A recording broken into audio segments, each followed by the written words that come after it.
નગરપાલિકા પ્રમુખ શ્રી મનહરસિંહ બારડ પ્રમુખ જેટી છે ને 350 કરોડની લમસમના નિર્માણ થવામાં આવી છે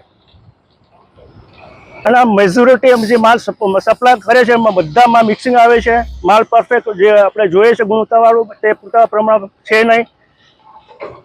આ ટેટ્રાપોલ છે, સ્તંભ છે, બધામાં મેજોરિટી તમે જોઈ શકો છો અડધા ફાટેલા છે, અડધા તૂટેલા છે. મટીરિયલમાં પૂરી ગુણવત્તા નથી.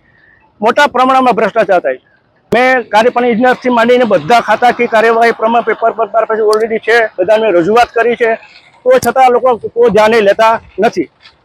મેં ગુજરાત મેરીટાઈમ બોર્ડને કર્યું છે, કાર્યપાલક એન્જિનિયરને કર્યું છે, કલેક્ટર સાહેબને, મામલતદાર સાહેબને, બધા ખાતાકીય કાર્યવાહી મેં પૂર્ણ કરી છે. મારે તમામ કાગળો મારી પાસે હાલમાં પડ્યા છે. હજી કોઈ તપાસ થઈ છે નહીં. હાલ ઉપર તમે આવ્યા છે થર્ડ ઉપર કોઈ મેરીટાઈમ બોર્ડના કોઈ અધિકારી ના, કોઈ મેરીટાઈમ બોર્ડના એક પણ અધિકારીઓ હાજરમાં છે નહીં. આ મોટા પ્રમાણમાં પ્રદૂષણ થાય છે. તમે જોઈ શકો છો આજુબાજુના મકાનો છે તેમાં મોટા પ્રમાણમાં રજકણોથી માંડીને મોટા પ્રમાણમાં પ્રદૂષણ થાય છે. જેટીની બાજુમાં સ્કૂલો આવેલી છે, નાના બાળકો ભણે છે. બાજુ પાછળના ભાગમાં ત્યાં રહેણાંક માટે મકાનો આવેલા છે, ત્યાં મોટા પ્રમાણમાં પ્રદૂષણ થાય છે, બાળકો બીમાર પડે છે.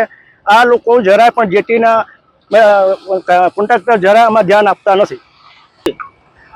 સૂત્રાપાડામાં જે જેટી બને છે તેનો રસ્તો દરિયાના નજીકથી કાઢવામાં આવે છે, કારણ કે તે કોન્ટ્રાક્ટરને મોટા પ્રમાણમાં બેનિફિટ થાય એટલે તે શોર્ટકટમાં રસ્તો કાઢ્યો છે. તેમાં સ્મશાન આવેલું છે નાના બાળકોને, એને પર રસ્તો પણ એમાં દફનવિધિ કરી દીધો છે ને મોટા પ્રમાણમાં આ લોકોએ કોઈ પણ જાતની મંજૂરી લીધા વગર બધું કાર્ય કર્યું છે. આ રસ્તો કામી ધોરણે બંધ થઈ જવો જોઈએ. મેઇન રસ્તા ઉપરથી જવું પડે. હું મામલતદાર સૂત્રાપાડા, જિલ્લો ગીર સોમનાથ. મારું નામ ઉમેશ એસ ગૌડા.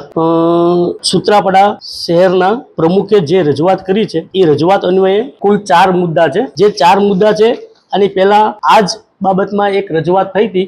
તે અન્વયે આની મૂળ રજૂઆત અત્યારે જે બંદર સૂત્રાપાડા બંદર ખાતે જે જેટીનું કામ ચાલુ છે ત્યાં એક સરકારી સર્વે નંબર આવેલો છે 2168.